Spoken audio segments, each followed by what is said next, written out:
Büyüklerimizin bizi anlamadığını hep söylüyoruz. Çünkü anlamak için gerçek bir gayret göstermiyorlar. Gençler artık evlenmiyor ya şeklinde bir yaklaşımla ya da hadi artık evlen şeklinde kabaca bir söylemle bu konu çözüme ulaşmaz. Onun için gençler olarak kendi söküğümüzü yine kendimiz dikeceğiz.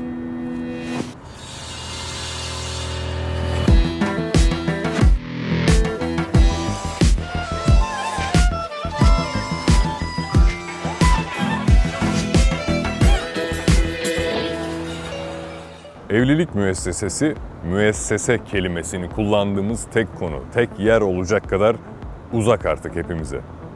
Büyüklerimizin en büyük temennisi, hatta yaşlar ilerledikçe de en büyük baskısı haline dönüşüyor. Son zamanlarda siyasetin de gündemine geldi biraz geç de olsa ve bir problem olarak sunuldu. Hayır, geç evlenme meselesi bir problem değil, bir sonuçtur. Geç evlenme meselesi sosyolojik bir sonuçtur. Bu sonucun faturasını tamamen hükümete kesemeyiz belki. Çünkü pek çok zamanın getirdiği etken de var ama problem olarak görülen bu sonucu çözüme ulaştırmak noktasında %100 sorumlu kesinlikle hükümettir. Gençlerin evlenme çağı gecikiyorsa, çocuk yapma konusunda fikirleri negatif yönde değişiyorsa bunun çözümü evlenin ya da en az 3 çocuk yapın tavsiyesi değildir. Ben gençlerin ileride oluşturacağı yahut oluşturamayacağı aile yapılarından büyüklerimizin yeteri kadar endişe duyduğunu göremiyorum. Halbuki önümüzde bu konudan dertli olan pek çok Avrupa ülkesi var.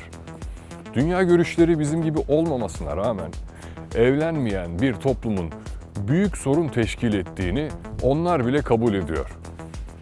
Fakat zamanında yeterince bu konuyla onların da ilgilenmemesinden hala ders çıkarmıyoruz. Pek çoğumuzun anne babası bizim için çok erken sayılabilecek yaşlarda evlenmişler. Kimse kendi ailesini bu noktada yadırgamaz değil mi? Demek ki mesele ideal evlilik yaşıyla ilgili değil. Peki bu sonucu oluşturan mesele ya da meseleler neler? Hep birlikte bakalım. Tabii ki işsizlik ilk sırada. Üniversiteyi bitirip 2 yıl daha bedava staj yapmak zorunda olan bir genç, aile kurma düşüncesine kaç yaşında erişebilir? Üstelik bu bahsettiğim insanı işsiz saymıyoruz şu an. Okumasına rağmen yeteri kadar niteliğe sahip olmayan bir sürü genç var. Elinde sadece diplomasıyla evinden iş başvurusu yaparak yıllarını geçiriyor. Bunun yanında kendine gerçekten üstün nitelikler kazandırmış ve bu ülkede hak ettiği işi bulamayan da işsiz gençler var. Onlara da büyükler diyor ki, şimdiki gençler de iş beğenmiyor.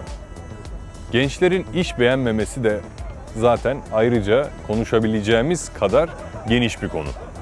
Ama bu da problem değil. Bir sonuçtur. Bunların hepsi birbirini etkileyen ve tetikleyen mevzular. Toplumda oluşan rol modellerin kontrol edilemeyişi. Bunun kuluçka merkezi neresi? Diziler. Gerçek dışı olup olmadığı belli olmayacak flu tiplerin ve hikayelerin diziler aracılığıyla gençlere sunulması ve her türlü şiddet ve ahlaksızlığın güya denetleyici, büyük delikli eğreti eleklerden geçmesi ortaya bu sonucu çıkarır. Kaç aile çocuğunun belli sosyal medya uygulamalarıyla cinsel hatta eşcinsel münasebet kurabilmek amacıyla birbirleriyle eşleşip bizim tabirimizle takıldıklarını biliyor. Teknolojiyi takip edemeyecek kadar yaşlandılar. Bahsettiğim mevzunun sadece bir uygulama üzerinden baz aldığımız kullanım rakamı ne biliyor musunuz? 1.078.000. Evlenemeyen gencin düştüğü durum bu. Onlara değil, kendinize kızacaksınız. Sorumsuz olmakla suçladığınız bir kitle ortaya çıktı. Çünkü onlar için gerçekçi bir gayret göstermediniz. Onların yeteneklerini, girişimlerini desteklemediniz. Hatta bunu ekonominin kötü gidişatına bile bağlarım. Girişimcilik öğretilmedi. KOBİ'lere destek vermek yerine büyük oncular yaşatıldı. Sonucunda da işsiz ve sorumsuz gençler çıktı. Ne alaka diyeceksiniz?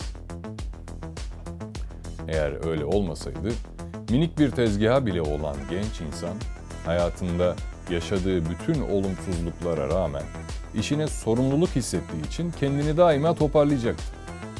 İstediği ve mutlu olduğu işte daha fazla mesai harcayacak, kendini geliştirecek, hem katma değer üretecek hem de boşluğa düşüp kötü işlere yönelmeyecekti. Baskılarınızla memur olup doğuya atanan gençler birbirleriyle anlaşıp formalite evlilikler yapmak zorunda kalmayacaktı. Sorumluluk alma yönünde desteklemediniz bizi. Kendi düştüğünüz yanlışı doğru sanıp bize dikte ettiniz. Bunu dediğinizde de bizim zamanımızda öyle gerektiriyordu şeklinde bir kaçış cevabı alırsınız. Kıymetli büyüklerim ve değerli arkadaşlar. Önümüzde 1945 yılında üzerine atom bombası atılmış bir ülke var yahut 60'ların Amerikası şeklinde bir gerçek var. Bu ülkelerin gelişmiş olma sebepleri o yıllarda ürettikleri çalışma disiplinleridir.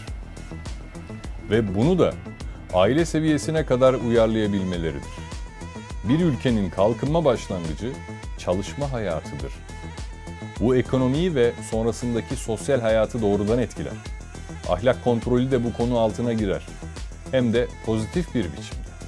Çalışma hayatı düzenlenirse böyle yakınmalar girdabında boğulmaz, çocuklarınıza alelade tavsiyeler vermek zorunda kalmazsınız. Geç evlenme konusunda da derhal akademik kurullar oluşturulmalı, sorunları daha detaylı tespit etmelisiniz. Önlemleri de pozitif şekilde almalısınız. Yasak ve yaptırımlarla değil. Buradaki niyetimiz devletimizi eleştirmek değildir. Asla.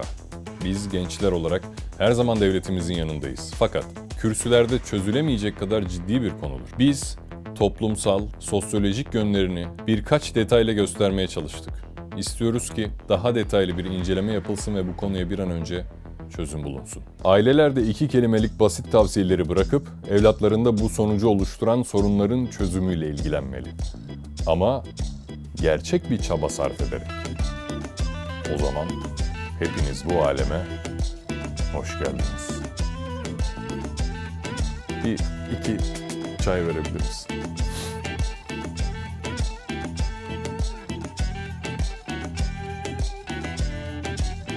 2 çay niye söyledin abi?